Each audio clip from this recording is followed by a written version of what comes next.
Hello and welcome to today's Artist Talk. My name is Jake Tracy, Exhibitions Curator here at Incinerator Gallery. I would like to acknowledge the traditional custodians of the land upon which we gather today, the Wurundjeri Woi-wurrung people of the Kulin Nation. I pay my respect to their spirits, ancestors, elders, and community members, past and present. I recognise that sovereignty was never ceded, and that this always has and always will be Aboriginal land. I also extend this respect to all First Nations people tuning into today's conversation. Today we are broadcasting live from Incinerator Gallery and are joined by artists Isabel and Lena Buck in conversation for their new exhibition, Instance. We have also invited a select audience who are present with us in the gallery today to provoke questions and thoughts, and we also encourage yourselves to use the Q&A chat function via Zoom to ask questions throughout our conversation. This conversation will be recorded and will be available with closed captions from next week. So, Isabel and Lena Buck are Naarm-based artists, predominantly working in mediums of sculpture, installation, performance, and video. Both artists completed their Bachelor of Art, Fine Art Honours, at RMIT University in 2018 and have since exhibited collaboratively and individually throughout Australia. Most recently, the artist exhibited at the 2019 Ho Biennale in Hobart, represented by Sawtooth Ari. Welcome, Isabel and Lena. How are you both today? Good. Excellent. Beautiful. It's great to have you here physically in the gallery again. It's so nice with the restrictions easing that we can come together in conversation and be in a space and to be physically present with art objects. And Instance is a really beautiful and interesting and quite layered exhibition, hey? Yeah, definitely, yeah. I mean, in your exhibition text, you begin with the idea of seeing as forthcoming action.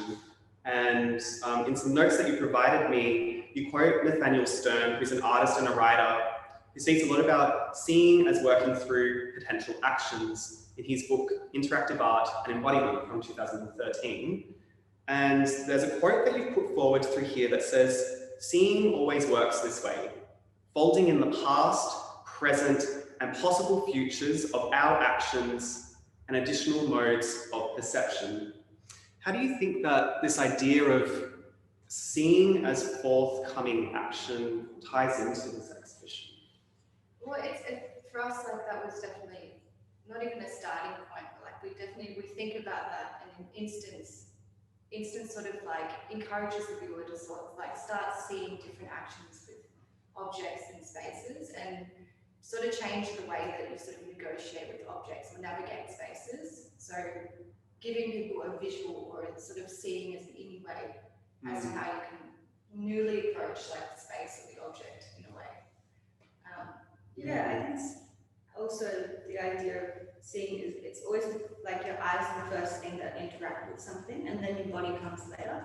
So I think it's this idea of also showing like a lot of the movements and ways that we're interacting with the objects are a little bit different to how you usually would interact with these objects. So the idea of seeing and the first sight being different to what you would usually, or how you'd usually approach, or like, so you'd go and pick up something. Instead, we're like squishing it into the ground. So this idea of the first interaction being something different to what you usually get.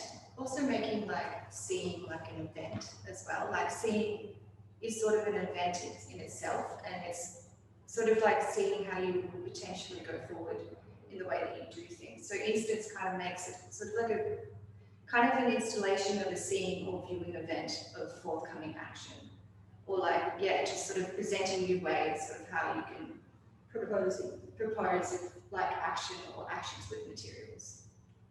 Yeah. Yeah, I think that's sort of what we're thinking, how it ties in, or how that quote resonates with us and with Instance. Yeah. It also offers that agency for the viewer in terms of like how they're navigating through the space, and senses of autonomy to revisit a past that they didn't necessarily experience directly. And that notion of sight becoming an action as like a sort of like a memory walk Yeah. almost as well. I think when you see someone doing, like interacting with an object, like say for example, the way that we're walking on those or picking them up, it's like you automatically place yourself as that person in a sense. Imagine Like yourself. once you see someone do it, you automatically, like your body has, like remembers doing it without having done it. So that's sort of an interesting way where your eyes do that. But also like on the unfolding of seeing as well. Instance is kind of set up in a sense that like if you're over here, we have it on mute at the moment with all the monitors, but when you're standing at a certain point, you hear more of one monitor than you do of the other. And sort of when you walk amongst the space, it's an unfolding of seeing as well. So every sort of part in the space where you're located as a viewer, you're seeing a different element of instance, engaging with a different sort of component of the video elements. Yeah, so like it's sort of an overlapping of melody or of like activity in a sense. I love the idea of the overlapping of melody and this notion of a score that has been built over time from when the first iteration of the performance was conducted here at Incinerator in, in June this year between COVID lockdowns to where it sort of arrived now. And I know that we'll talk a little bit more about what that had meant for you to actually perform and to be physically in the space as well. So maybe we can come back to that a little bit as well. But this idea of instance as an exhibition, in instance, sight becomes an action in itself, the first action. To see is to engage with your current context, gaining insight on functions of one's immediate environment, objects, and how to use or to navigate each. And I like this idea of objects, and maybe we can sort of move on to this idea of objecthood, as you've used this idea in your exhibition. And sure, we do see materiality. We're surrounded by objects that have references to maybe crash mats, and we have this huge swath of fabric that cascades from the top of the atrium, almost touching upon that tension there. So there's a lot of activity in the stillness of these objects as well that were once performed and now remain somewhat dormant. Yeah, I think it's good to think about the objects. It's more like their purpose is more their reason, if that makes sense. So then it's not like their actual physicality, but more like the movement that we can conduct with them. So in picking the like actual objects, they're like their ability to be performed in a sense, or be performed different to how you usually perform with an object, like sitting on a chair, but like instead like pushing the mats across the floor with your whole body. Like that's where we kind of, that's why we kind of, that and other reasons is why we kind of chose these objects, because of their physicality to be performed. But you can tie that into object, like the objecthood of an object for us, maybe not in the greatest of like context of how objecthood functions, but like the objecthood for us of an object is how like the physical engagement and sort of like the individual's engagement with the object and how it's used. And normally like we sort of like went through processes of like what makes an object, sort of like the hierarchy of objects as well, and how is that chosen? Is it the way that the function it has within like a sort of a humane life? Is that like the objecthood, or it can be very different, but for us, like in this sort of instance, the object would be very much how you sort of like the use of the object. And each element is sort of resting kind of like that as well, like the drawn outness of those, and like just a bit of entanglement, the rest against the glass. The object is still sort of in there, but they are resting. Yeah, I think it's I think it's good to consider the reason with like their purpose in a sense. Like choosing these objects, most of them are recycled like materials. And so the idea of it have its purpose being completed, so it was at its end of its life, or like our use of it. And then the idea of sort of regenerating a new purpose for it.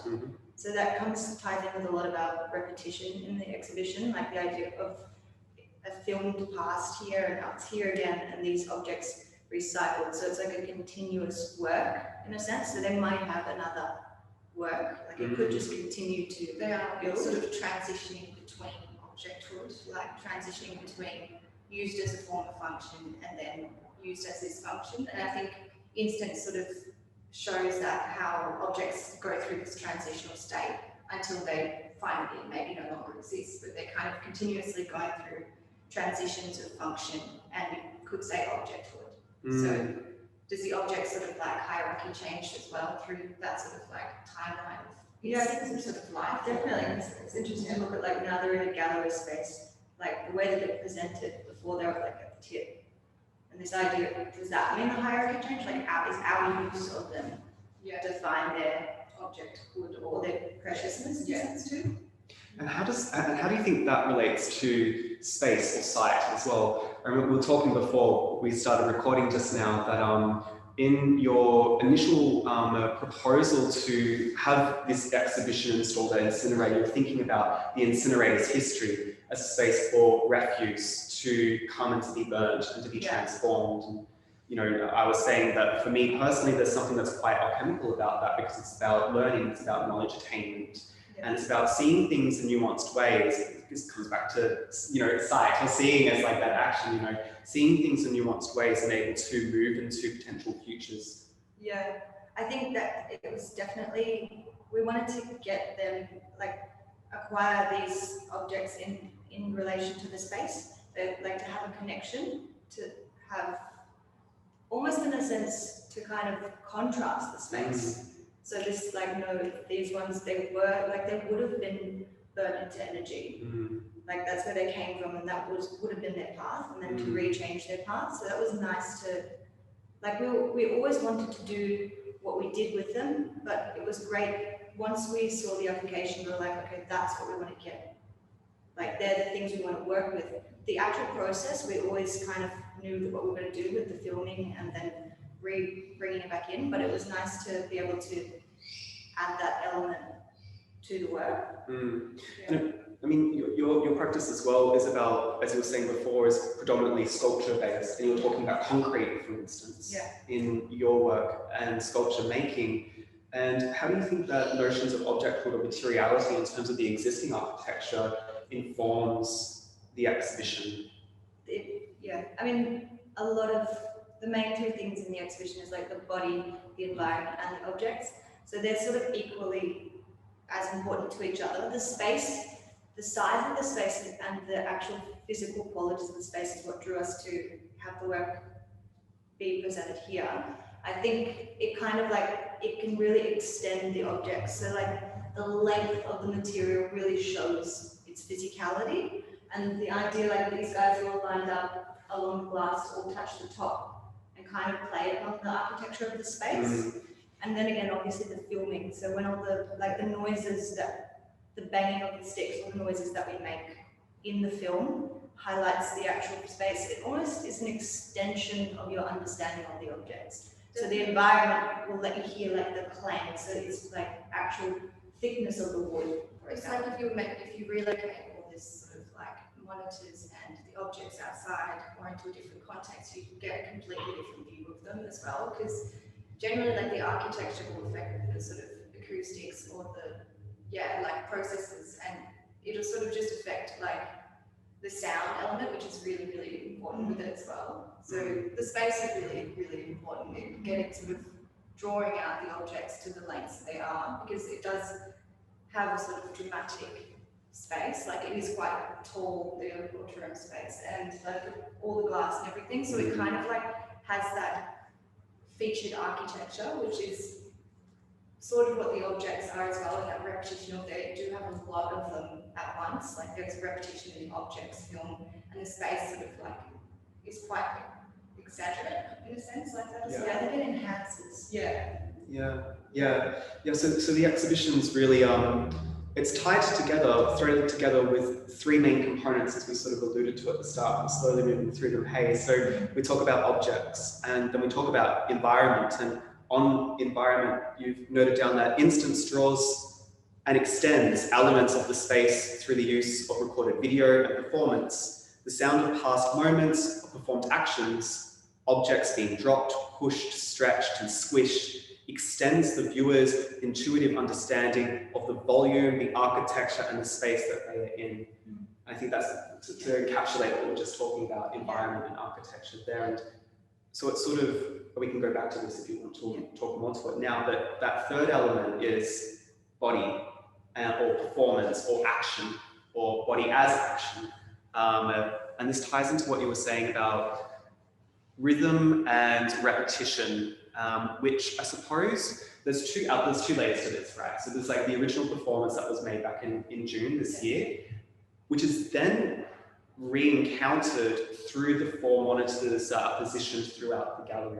Yeah. Could you talk more towards that? Yeah, definitely. I mean, the monitors sort of, and like the body figure in the sense of how we use it, in instance, is sort of in a very like repetitive way. So the way that sort of we broke down how an individual may learn how to do a new action with an object is through repeating it. So the monitors sort of like have this ongoing repetition of action with the object, and it is like inherently sort of like teaching the viewer in a sense through repetition how to sort of engage with that object.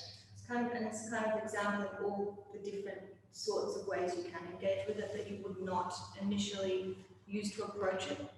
Like, so it's trying to break the repetition of someone constantly like always using your hand to pick it up, like, which we do, like, so often we push like with a foot instead, so that it's kind of giving you different ways to approach, and by continuously doing that, it might like learn for the viewer. It takes the alienation of the new action away through repetition, and sort of that's a learning process that we normally go through as well. So we kind of thought about that in the filming and especially editing, like those sort of learning processes, which is sort of what Instance is doing. It's sort of like through sight teachings, or like not teaching, but sort of showing viewers on how to engage. Yeah, sort of documentation as well of past like instances, I guess.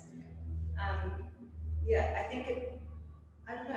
We were very fortunate to be able to film at the time. We were very totally. fortunate. Gallery empty completely. Yes. So weird. And I think. And Aaron Claringbold, who's in our audience today, was a collaborator in that documenting or filming. And is that something that is maybe between the two of you, or like with a third person as well, becomes a intuitive choreography, or is it a little bit more planned out? Or these repetitions and these actions, where do they come from? Is that something that, we were talking before about objecthood sitting on a chair? Yes, we can talk about the objecthood of the chair, but then the actual action of sitting as well, and that as a learned behavior. Are there particular movements in the recorded footage that are informed by another movement or practice beyond the context of performance, or is everything all inclusive of performance? I think it's pretty intuitive. I mean, we worked together with Aaron quite a bit, a little bit. So it's kind of like it's very sort of intuitive, and we sort of mapped out a few things on the way, especially sort of leading up to it. A few things that we sort of found with the material. You sort of start with the material and see the actions that can be done with it. So with the mats, squishing is kind of like pushing it to its full extent. So how can you push that onwards? And then I feel like it's different with it. It's quite intuitively as well, because in the space and at the time you don't really know exactly what's going to work and what's really going to sort of come across from, it could feel right to the person who's doing the action, but you need to translate that onto video and then onto like viewing as well. So that's a completely different sort of translation. Yeah, I think it's really interesting to see some things in my mind when we were like doing the performance. I was like, yes, this is really going to extend, like show this object and how it does. And then we went back and looked at it and I was like, oh, but we were all like, that doesn't really do anything to it. Like it had to do something. Like something had to happen with them. But it had to be at the right angle, that it had to happen for the viewer. Yeah. That was the main thing. The viewer needed to understand, rather than the person sort of like going through the actions with the objects. It really had to translate that whole cycle through. So that was kind of like the driving point of how we edited and sort of filmed and things like that. Like it's always in for instance, the viewer's call it, in a sense. Like it's always sort of driven around how the viewer will perceive and view and then continue onwards. It's about viewing in a sense. Absolutely. Yeah. I mean, like from setting up a tripod to having a camera installed to having someone that you're collaborating with to enact a sense of viewership, to then coming into the gallery to install the exhibition, and you've opted to have the screens lying down to the floor. I mean, this one is mounted to the wall, but quite low to the point that when you see the meeting point of the floor, the concrete floor, and the wall there, the MDF, and that horizon line is not too far away from each other.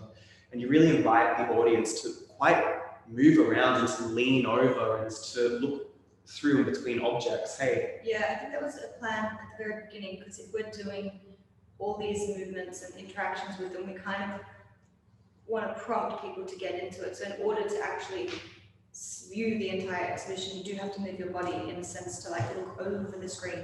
And it's almost like it kind of gives people an entranceway to become part of the work. Like it already sets you up like halfway by just having to physically move your body around. But it's also like a method of learning and engaging through moving your body, and through like engaging with the physical action, you also learn through different elements, or not learn, but you sort of like understand through physical sort of engaging with it as well, which is important to us. And just being really true to the work and installing it really like within the space, and not as like kind of not like you're showing something, but you're almost like, yeah, like just being true to the space and navigating through it, and like how we would. I think it also gives like the viewer more power in a sense to discover and like to come across things by themselves. So everything's not just there and you've seen it. It's kind of like you have to move around, and you can choose not to move in certain ways, be like, I don't want to see that. Or like, it kind of gives the viewer a choice of navigation. Yes. So they can be in control of how much they view, in a sense. So this viewership sort of leads into this idea of learning, as you were both saying. And maybe I can use that as a segue into a quote that you've offered forward from Boris Groys, which he says, "Knowledge that the world in which we live is a transitory world, subject to permanent change." So maybe we can use this idea as well to tie into the notions of states of impermanence that does resonate throughout the exhibition. The materials themselves are in transition from their prior uses as recycled materials to their now use within instance, and reiterating the ephemeral notion of contemporaneity. Yeah, so we sort of, yeah, like we thought about that very much in making the work for me recently, and for Izzy too. It's like everything's sort of transitioning, and I'm sure everyone has felt that as well, like really quickly, and sort of the only permanent sort of, it felt weird to make something that we felt was permanent. So instance kind of like shows how a material goes through transitions, and for me the only sort of permanent or permanence in work is how it sort of transitions with the ongoing of everything. Yeah, so instance was kind of like that too. The material is laid to rest now, but yeah, it shows the different instances that go onwards and how everything is always developing and continuing. And that's the same with the way that you sort of view the exhibition. It is kind of like continuously unfolding in a sense. And that's what we want to I think you were saying before, like for you, it was the idea that everything is not permanent constantly is the only permanent thing. I love that. It sounds very silly. But I think that's what It's very like contradicting in a sense, but that's and I think that's why the rhythm of this and the idea of it being filmed and then re-exhibited with the objects sort of looking like they've just been used, like that's like the repetition is what we were after. And that idea that continual flow sort of underscores like where the titles come from for the exhibition. So it's a sequence of instants that are just never ending. Yeah. In a way. Yeah, for sure. So let's talk about notions of touch and physicality and closeness and time, if we're talking about a sequence of instants. And we've already mentioned how it was quite important for the two of you to have this.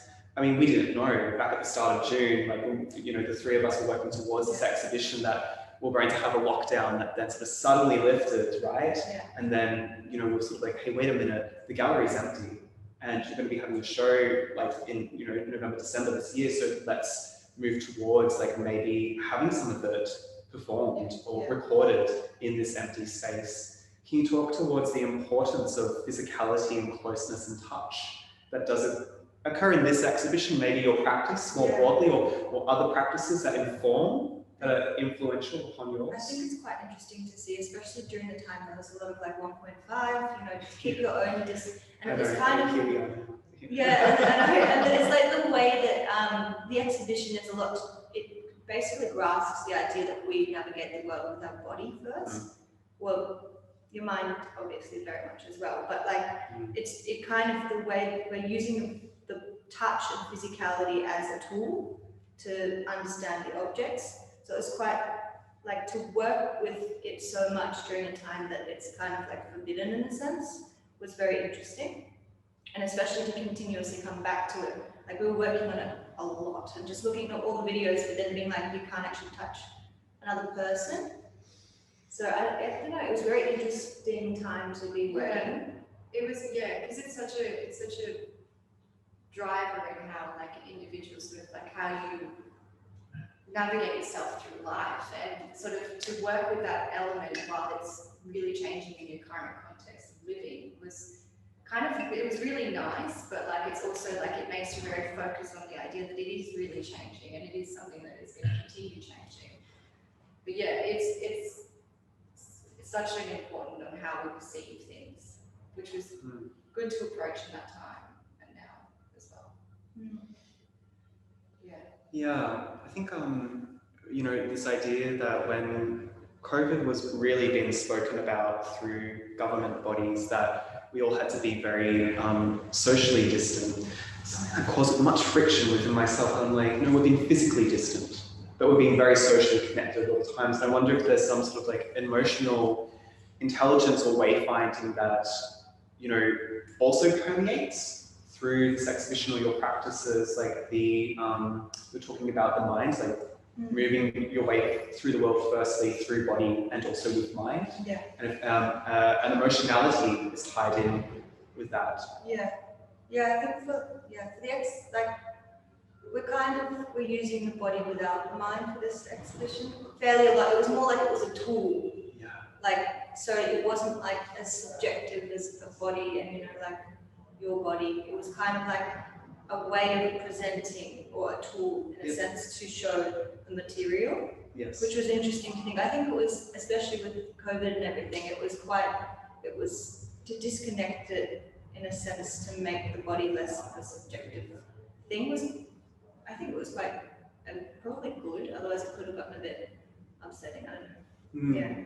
Do you do in other iterations of past works, do you do live performances in front of audiences? And how does that change by having a space sans or devoid of other human bodies, which do inhabit a lot of emotionality to the way that this exhibition had been recorded by using the body more so as a tool and keeping those unseen spaces separate? Yeah, I mean, we don't really sort of perform live much because the function of performance within specifically my practice and the joys of collaboration between the two of us is in a sense more like a medium, and in that way you can sort of choose sort of what you're cutting out, what you're presenting to really guide it. It's sort of a medium that we use not in a subjective, like when you perform in front of people it can be quite sort of really, it can have a lot of different elements and a lot of like chance or this could happen or this could happen, but we sort of use it as like a medium in the sense that like painting you can always sort of cut, paste and continue in sort of that like guiding the way that it outcomes and exactly what you do want to show and what you do want to come across to the viewer. That's so I don't really do too much. Thought about ever doing live performance. I think it's always been more because we're working through the idea a lot whilst we're performing, so it's quite like intuitive. Yeah. And I think that, and then we can also, like often there's times where like, oh, that's not quite right, or that's not quite right. You can't really backtrack when it's live, so it's just like, Yeah. and then I don't know if we lose that intuitive feel. It also live has more of like, for me, like it has a very subjective, like it's you know, and the way that we're using the body, it's like it's said before, a bit more on the objective sense. So it's sort of like as a medium and as a tool to convey something. Yeah, I think you'd think a lot more about the body if it was physically within, like if there was a performer within the space, the body would become a lot more. Yes. Then, like, because of in a sense, that's the only thing that's vacant from the gallery space when it's installed, which I think we kind of like, because it almost suggests the viewer as the body, because the body that's on the screen is no longer there. Also, the repetition element is hard to gain at live. Like you can sort of like bring it in, but when you sort of like have, in a sense, deferred performance or video or those monitors, you can really sort of like push that repetition element and sort of push all those different elements to make it 3 or 4 very different things. It would lose its repetition of it being an instant in the past if the person was performing it, unless the screens were also here, but then it becomes a bit. We wanted to show that sort of like transition happen in the past as well, not just Like something happens and you can see it. Yeah, like an instance ongoing. But yeah. Beautiful. I was going to ask another point on what it meant to be filming in the space for you both, but I think this sort of answers that. Hey, yeah. I was wondering if anyone in our audience had any questions for Isabel and Lena, and this extends to our audience via Zoom as well. If you have any questions, please put them into the Q&A chat function. We did have one question earlier that seemed to be magically answered. It's like you started addressing it immediately. They asked how important is the viewer in your work, and would you say that the viewer could be another element of your work? And you were talking earlier about materials and objectives.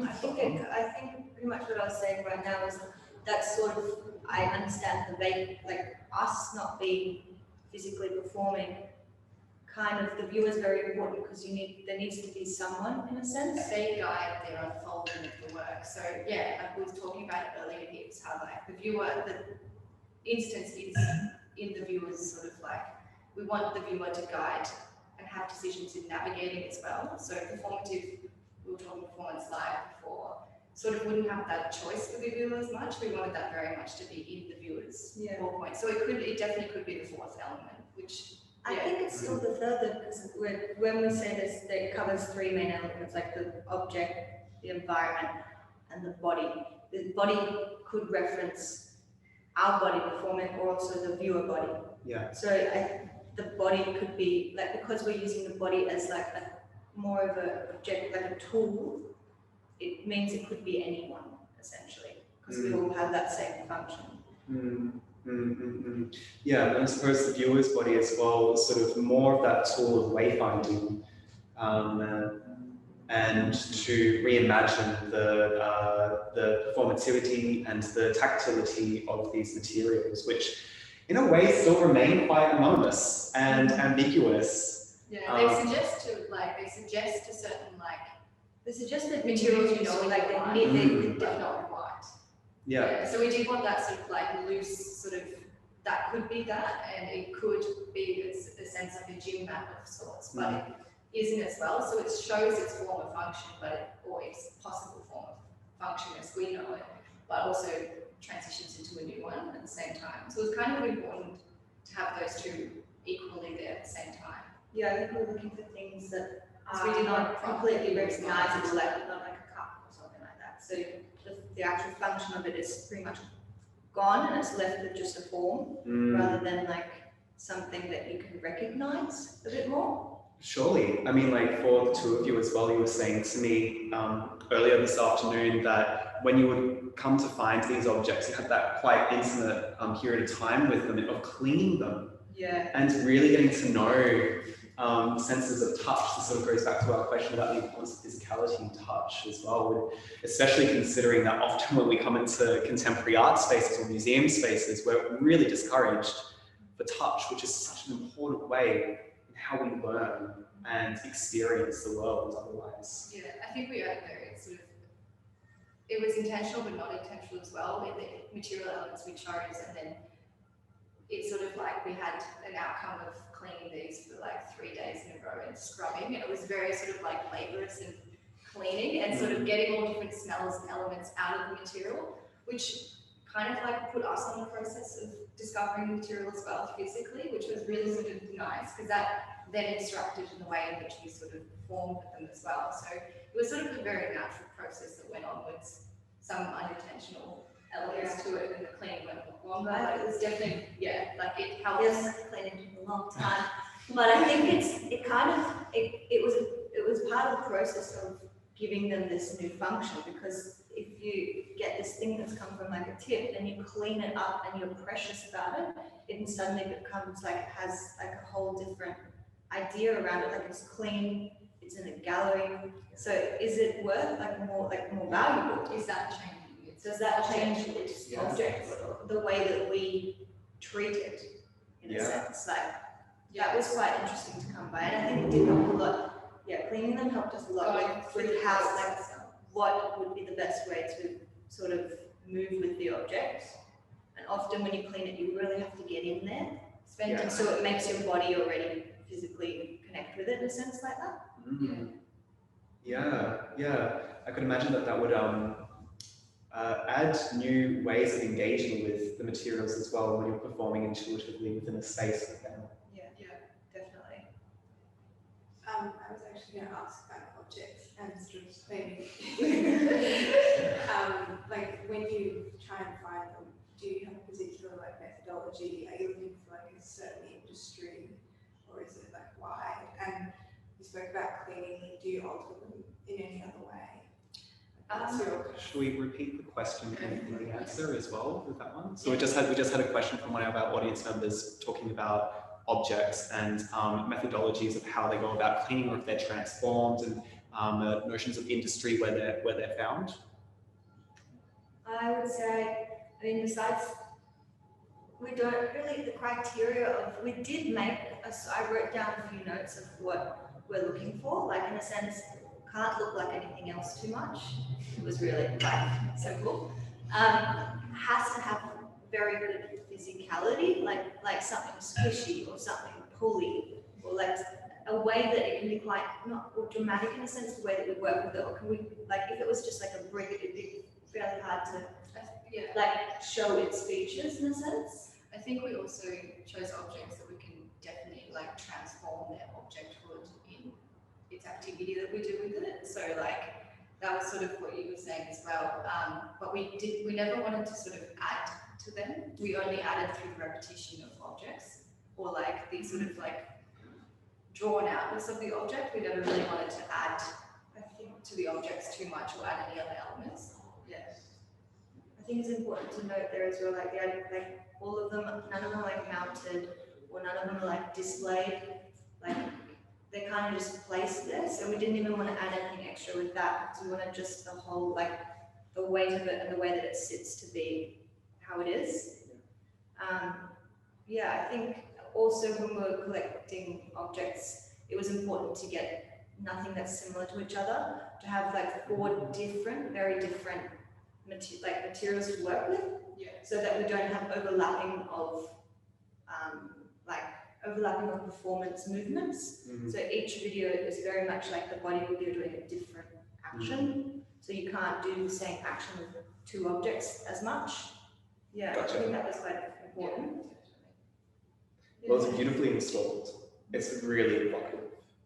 And working with you both through the install process, it was really lovely to see the time and attentiveness that you took for every element of the exhibition to bring it together.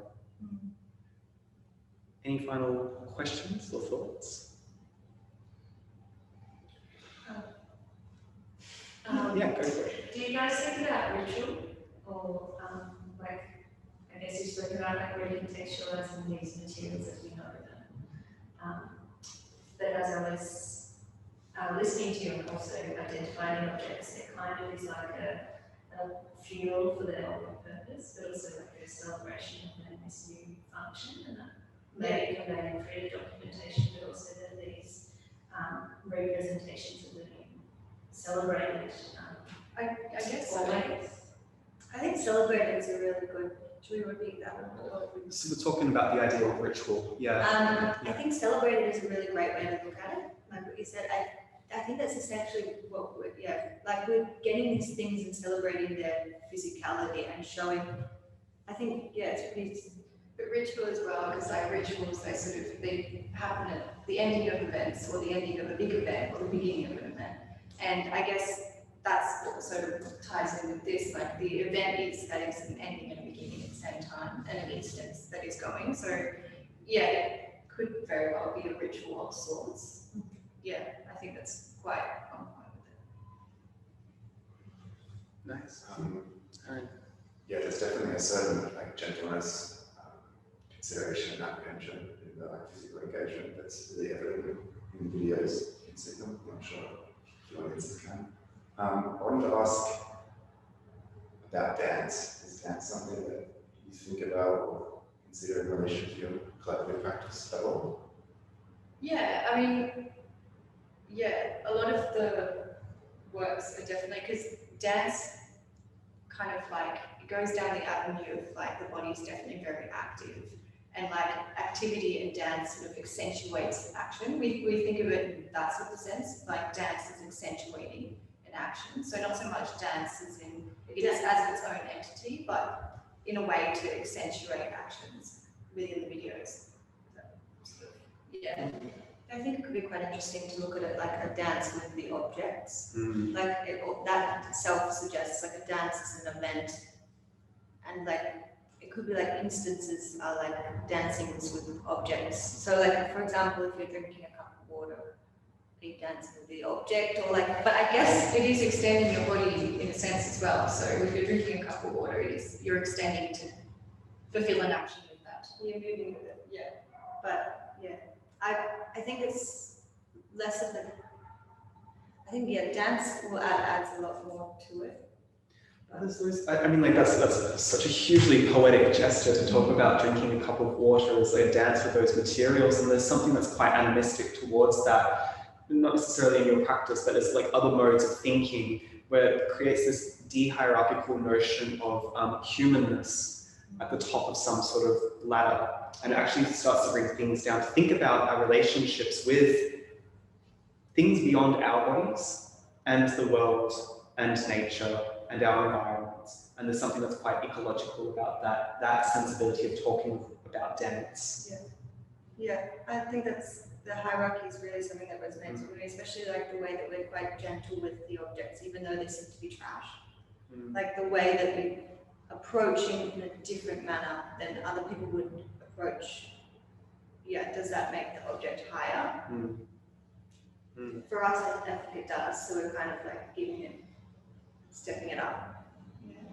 The animism point comes very strongly in a lot of the shots that you directed, because there's not always a body part clearly moving. There's often just the outcome of that engagement with material. Yeah, well, we're thinking a lot about sort of like how the ripple of actions as well, and how this action may sort of, kind of like a rippling event. So if you do an action, how it could change the way that this object all the way over here through a ripple of that action changes. And I think that was sort of with the filming as well, not having the figures necessarily in it, but just objects moving. So you do activate what is around you, and you don't know the extent of it a lot as well, which is why we had a lot of shots that sort of were just objects amongst themselves moving. Yeah, I think they were at the forefront of it. The body was enhancing them in a sense a lot. So we were trying to make them like they're in anything, and the body was kind of used as a tool to sort of showcase or activate them. I see that. We have one more question from the audience online. So they ask, is there an overarching message to your audience around how we consider objects, materials, and opening our eyes to the repurposing of objects and materials? If so, is that also ecologically inspired? Yeah, I I think definitely, I mean, it was sort of like, for me, it tied in with like, kind of the overarching for us is how to get people or viewers to sort of think about how they approach objects and why they approach objects like that, and then learning and understanding spaces and objects and what guides that. And same with the sort of recycling of objects, sort of like changing your approach to how you can use an object and then recycle it, and not have the sort of opinion of it being like, once it's done its function, it's done, sort of in a way, where you're trying to sort of, push things to new functions and have that open-mindedness with it. Yeah, I think we often work with like installation and larger installations, and I think this is the first exhibition where we worked with repurposed materials, and I think it was an avenue after the last exhibition that we really wanted to investigate, because we end up with a lot of materials, and it seems like once we've used them, it's hard sometimes to reuse them because they've already had that exhibition. And so this was a way of us, but then we had to take on the ball of what does that mean to be recycled. And so this was kind of the perfect spot and environment to start that avenue of. Especially the sort of incinerator elements as well to it. It was, it became very linked in perfectly. But it is like the idea of less waste when you're working with like large scale materials. It's definitely an avenue that we started thinking about a lot. And that's great. I admire that. It sits well with the ethos of our curatorial and exhibition and education programming here. So maybe one last thought. What is left over is the potential of the experienced environment, now, still, again. Could you speak a little bit towards that? I think it's addressing sort of the exhibition now, not the actual whole thing as a process. It's kind of like it's laying at rest, and you can see what's happened, but the work's laying at rest. And I think that's kind of where we're heading with. Yeah, that's the point that the sort of like transition of work is at now. So it's like how things are constantly impermanent, but that's showing that it's sort of the way that it's installed as well. It's sort of laying at rest in a sense. Rest is an instant within itself. And I think that's a really lovely, gentle way for us to wrap our conversation this afternoon, unless you had any final thoughts or comments that I could reflect on. Pretty much a lot of what we're our bases. Well, what's next for the two of you as well, or individually? Do you have any other projects coming up for the next year? I think there's a lot of personal projects coming up for the next year. Developing, sort of like focusing on sort of developing one large work for sort of a year and really sort of focusing in on it. I think because through the last year, having so many ups and downs, just to focus on a singular project or one thing that's really gonna, Yeah, I agree. That's the same for me. I think as a group, like we work separately and together, so I think we normally do things together quite but I think the way that this exhibition went, having so much time, was actually quite perfect, and I think that's the way we would like to continue working. So maybe just focus on like one thing for a bit. Sounds like a nice methodology for 2021. Gorgeous.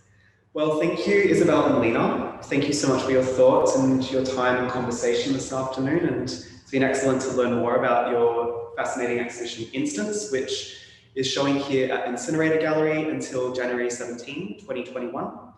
I would also like to thank my colleagues at Incinerator Gallery, Richard Innes and Christine Healy. Thank you so much for being on the back end of Zoom and facilitating the talk today. Thank you to our audience and everyone who's tuned in as well. Thank you for your questions and your attentiveness. I hope that everyone has a great weekend ahead, and we look forward to welcoming everyone at Incinerator Gallery in the near future. Thank you, everyone.